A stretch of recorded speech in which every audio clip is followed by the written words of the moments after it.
Jumpa lagi dengan Mbak Melati dari Jawa Timur. Rahayu semua. Ngobrol-ngobrol lagi. Rasanya keri kalau nggak segera ngomong-ngomong. Kemarin-kemarin awal tahun baru nggak tahu mau omong apa, belangkemen udah. Sehat selalu ya semua, tetap jaga imun, jaga happy, sehat. Sambil setelika, udah nggak kanten sambil ngomong juga, jadi sambil setelika sambil ngomong. Asik rasanya. Ini namanya ngobrol bener ya ini. Terima kasih yang mau menemani saya. Kita ngomong tentang Nusantara lagi. Kita kaitkan Nusantara dengan kejadian saat ini yang lagi viral apa?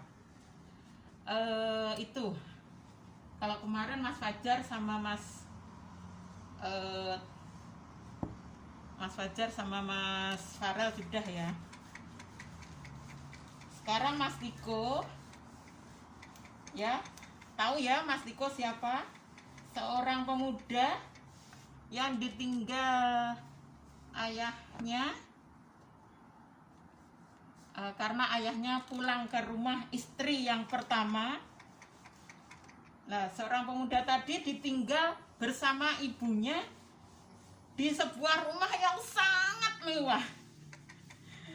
Gede banget rumahnya.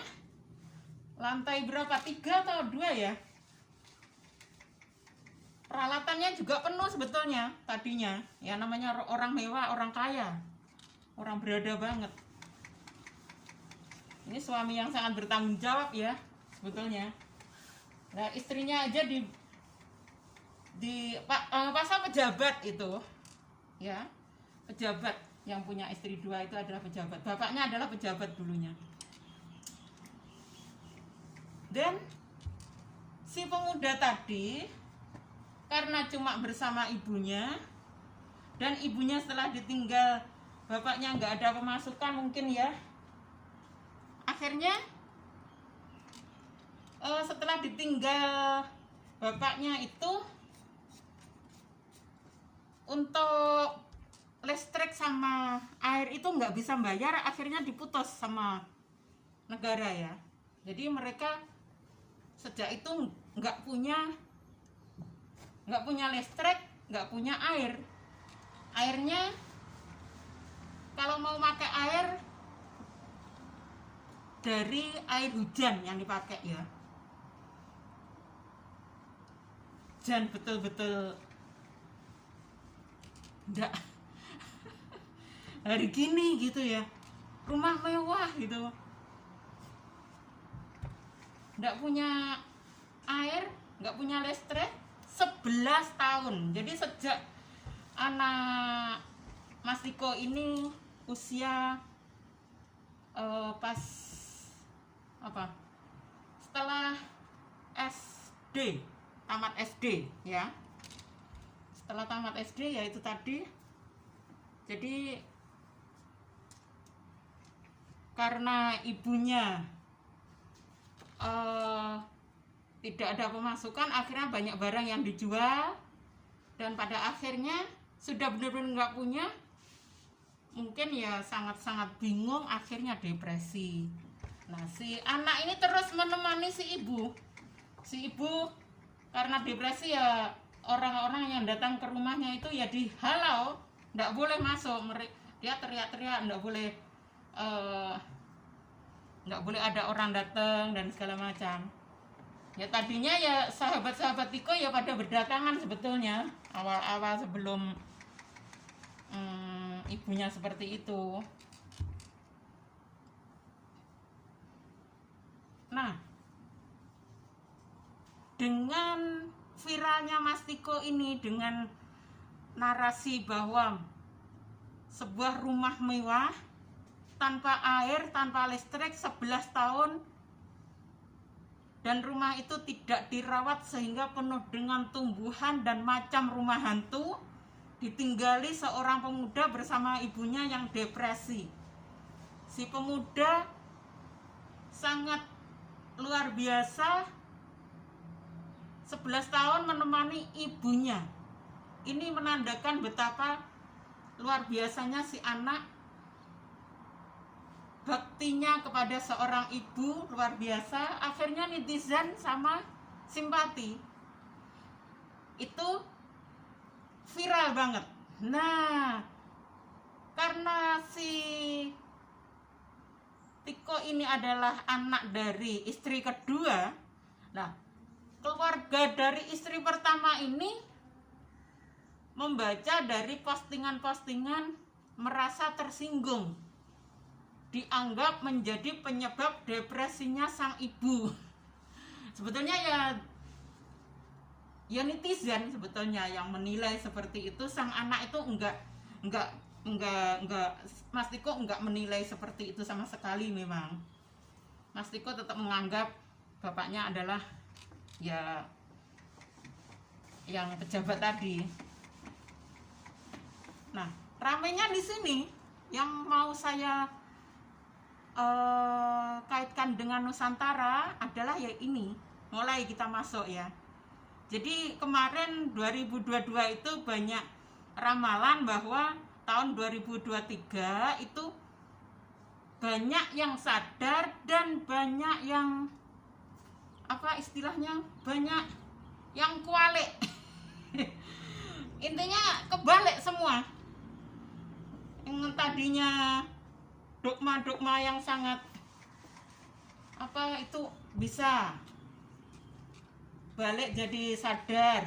Ntar akan banyak yang akan sadar, itu akan banyak banget. Dan juga saya memandang dari sini, dari kejadian Mas Tiko ini adalah dari pihak ibu pertama ini enggak ada apa komplain ya. Mereka komplain dan menuduh Mas Tiko ini adalah menjelek-jelekan mereka dan akan melaporkan Mas Tiko ke polisi segala. Siapa yang maju? Netizen maju membela Mas Tiko. Kalau mau menyalahkan Mas Tiko, hadapi netizen gitu. Kata netizen.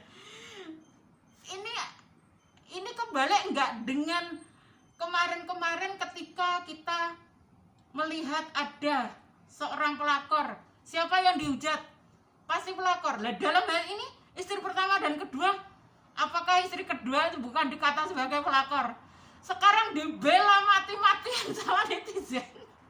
Saya enggak bela semuanya, cuma saya ingat bahwa mudahnya kan kalau sama pelakor itu gimana gitu ya. Saya mah enggak begitu amat. Nah itu memang harus seperti itu, gimana lagi? Kalau saya memang enggak banget. Mau ngolok-ngolok siapa, enggak banget. Cuma ya itu tadi, saya tertawanya apa? Kemarin kalau menghujat pelakor itu bagaimana? Nah, kalau menghujat istri kedua, ya namanya istri kedua, ketiga, keempat itu kan tetap aja pelakor namanya. Orang laki-lakinya jadi enggak 100% ke istri pertama ya kan. Lah di sini netizen membela istilahnya pelakor, padahal kemarin 2022 masih ramai kalau menghujat pelakor, nomor 1 juga netizen itu. Dan apalagi yang kemarin udah mulai malik, Eliezer pembunuh. Oh, netizen belanya baik macam mana. Apalagi emak-emaknya pada Eliezer. Coba tericat-icat pada ngefans sama pembunuh yang namanya Eliezer. Ini menurut saya enggak banget gitu ya. Udah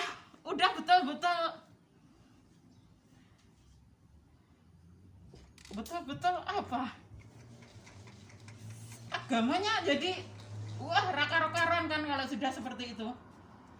Sok ngomong agamanya paling baik, tapi ya seperti itu. Pembunuh pun dibela mati-matian. Saya kira gitu aja dulu ya. Intinya akan banyak lagi kebalik seperti itu, akan lebih banyak muncul kejadian-kejadian yang sangat nggak nalar. Nah itulah awal dari akan muncul kesadaran kok gitu ya, nanti akan tersadar sendiri, tersadar bahwa mereka telah kualat sama Nusantara dan akhirnya tersadar. Dalam hal ini dengan pelakor dan istri pertama kedua ini tadi, ini sebetulnya ya nggak apa-apa ya. Nusantara itu memanusiakan manusia. Mereka kok sampai ada suami punya 2 istri, ya itu ya tetap berhubungan dengan hati mereka. Jadi kita Nusantara tetap menghormati, membolehkan, asal ya intinya menghormati, boleh, enggak haram, enggak seperti ajaran gurun yang terus melaknat, enggak. Nusantara enggak seperti itu. Jadi dimulai dari ini, Mas Tiko ini seorang istri kedua, yang jelas dari keluarga pertama pun ketika meninggalkan mereka dengan rumah yang demikian megah, ditambah katanya dikasih perusahaan, tapi kira-kira enggak. Kalau dikasih perusahaan, siapa yang ngolah perusahaan coba? Mas Tiko juga masih kecil, ibunya juga sudah mulai tua dan katanya cuma jualan gorengan gitu. Perusahaan apa gitu ya. Jadi intinya di situ tadi, istri kedua atau pelakor dibela sama netizen sekarang itu. Jadi nanti yang biasanya menghujat-hujat pelakor ini akan membela pelakor. Dan yang biasanya saya akan cuma sebagai penonton ya. Nanti siapa yang akan jadi pembela pelakor, siapa yang akan menjadi pembela istri pertama. Kita orang Nusantara cuma nonton saja ya. Indah semua. Kita tertawa saja. Kita tengok mereka. Mayoritas ini sudah diulak-alik sama alam, ya.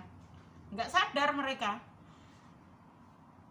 Tadi saya mau komen juga di sana, tapi keburu saya terpingkal-pingkal sendiri, terus bikin video aja sendiri. Penting saya ungkapkan unek-unek saya. Oke, gitu aja. Terima kasih. Tetap semangat melestarikan budaya, adat, tradisi, sejarah, spiritual Nusantara.